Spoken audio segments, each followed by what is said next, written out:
नमस्कार दोस्तों, मैं सतीश सुमन आपके अपने YouTube चैनल श्रेष्ठ भारत में आपका स्वागत करता हूं। दोस्तों, आज हम पढ़ेंगे इतिहास और इतिहास में पढ़ेंगे हम लाहौर षड्यंत्र केस 1929 के बारे में।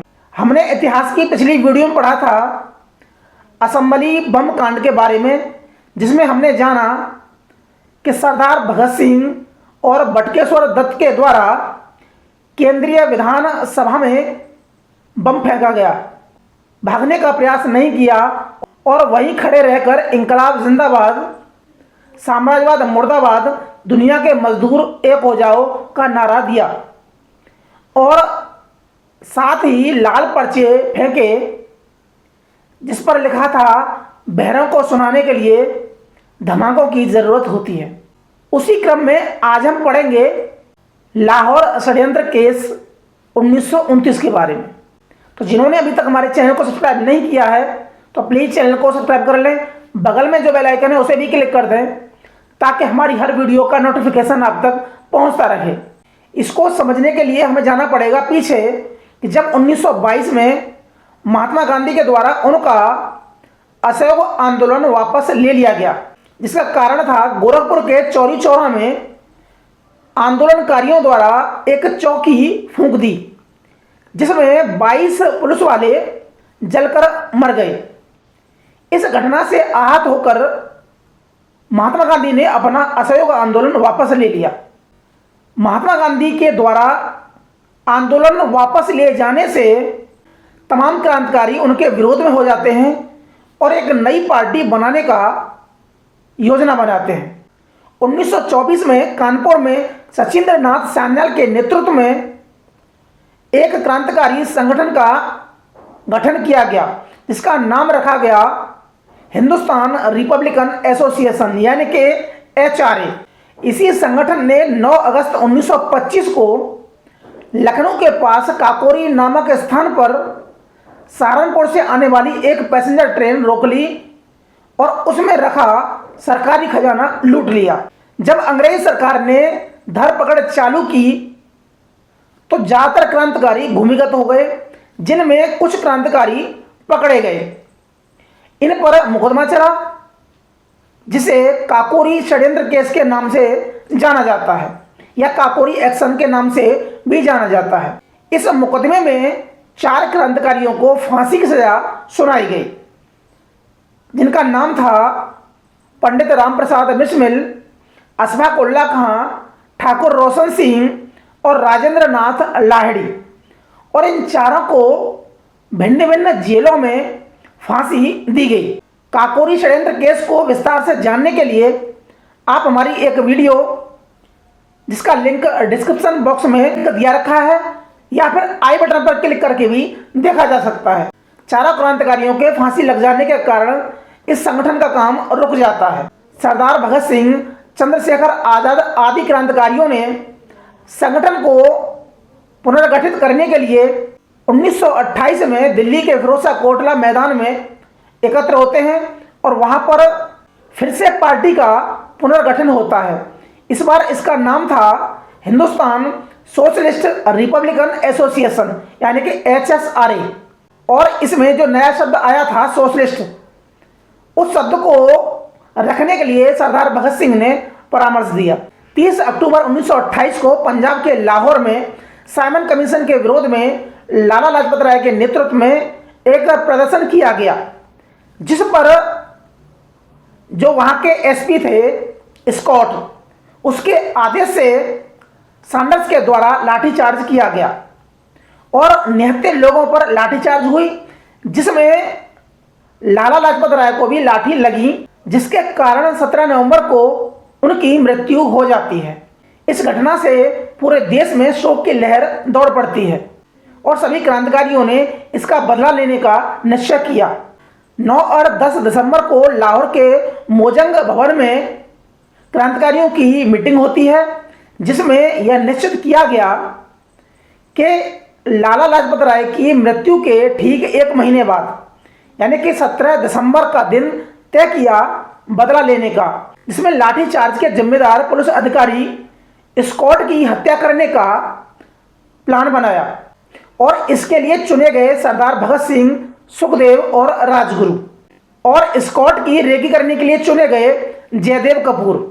17 दिसंबर को योजना में शामिल सभी क्रांतिकारी पहुंच जाते हैं अपने निश्चित स्थान पर और स्कॉट पर नजर रखने का काम था जयदेव कपूर का। 17 दिसंबर 1928 को शाम 4 बजे जयदेव कपूर ने देखा कि एक हैट पहने हुए अंग्रेज पुलिस अधिकारी बुलेट पर आता दिखाई दिया। जयदेव कपूर ने समझा कि यही स्कॉट है और भगत सिंह को इशारा कर दिया।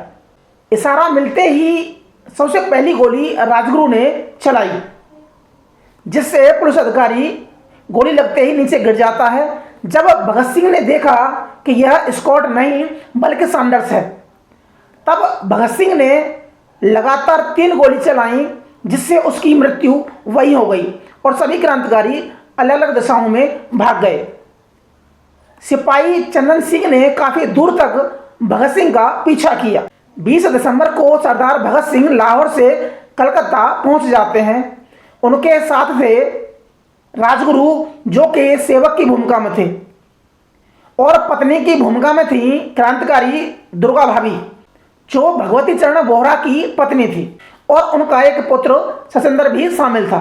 ये चारों लोग कलकत्ता पहुंच जाते हैं और कलकत्ता में छज्जू राम के घर पनाह लेते हैं। कुछ समय के लिए क्रांतिकारियों के सभी कार्यक्रम रुके रहे। अब क्रांतिकारियों ने फिर से एक नई योजना बनाई। योजना थी कि दिल्ली के केंद्रीय विधानसभा में बम धमाका करने की, क्योंकि अंग्रेज सरकार 2 बिल लाना चाह रही थी, पब्लिक सेफ्टी बिल और ट्रेड डिस्प्यूट बिल। इन दोनों के जरिए से क्रांतिकारियों पर नकेल कसने की योजना थी अंग्रेज सरकार की। इन बिलों के विरोध में क्रांतिकारियों ने विधानसभा में बम फेंकने का प्लान बनाया और इसके लिए चुना सरदार भगत सिंह और बटुकेश्वर दत्त को। और दिन मुकर्रर हुआ 8 अप्रैल 1929। दोनों क्रांतिकारी 8 अप्रैल 1929 को केंद्रीय विधानसभा पहुंच जाते हैं, जहां पर दोनों बिलों पर चर्चा हो रही थी। उस समय जो सदन के अध्यक्ष थे वो थे विठल भाई पटेल, और वह अपना वक्तव्य देने के लिए जैसे ही खड़े होते हैं कि सरदार भगत सिंह ने खाली स्थान देखकर बम फेंक दिया। और यह बम किसी को मारने के उद्देश्य से नहीं था, किसी को आहत करने के उद्देश्य से नहीं था, बल्कि धमाका करने वाला बम था। दोनों वहीं खड़े रहकर नारे लगाने लगे और दोनों को गिरफ्तार कर लिया गया और उन पर मुकदमा चला, जिसे असेंबली बम कांड के नाम से जाना जाता है।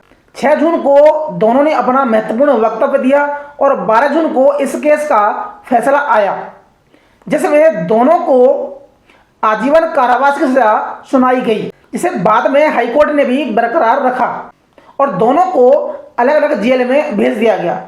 सरदार भगत सिंह को लाहौर की जेल में शिफ्ट कर दिया गया, जहां पर सैंडर्स हत्याकांड के लिए उन पर मुकदमा चला और इस केस का ट्रायल 10 जुलाई से शुरू हुआ। 1 मई 1930 को गवर्नर ने विशेषाधिकार का प्रयोग कर लाहौर षड्यंत्र केस की सुनवाई के लिए 3 जजों की स्पेशल ट्रिब्यूनल बनाने का अध्यादेश जारी किया। बाद में इस ट्रिब्यूनल ने भारतीय सदस्य आगा हैदर ने इस्तीफा दे दिया। ट्रिब्यूनल का पुनर्गठन किया गया, जिसमें कोल्ड स्ट्रीम और आगा हैदर के स्थान पर जीसी हिल्टन को अध्यक्ष और जेके टैप और अब्दुल कादर को सदस्य बनाया गया। 7 अक्टूबर 1930 को 68 पेज का फैसला सुनाया गया, जिसमें तीनों क्रांतिकारी यानी सरदार भगत सिंह, सुखदेव, राजगुरु को फांसी की सजा सुनाई गई।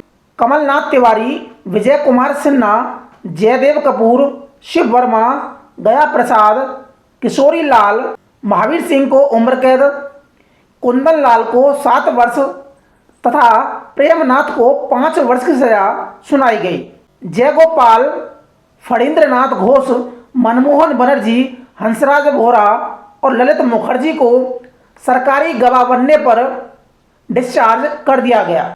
अजय घोष, जितेंद्र नाथ सान्याल, सुरेश पंडित, देशराज और मास्टर आज्ञाराम को रिहा कर दिया गया।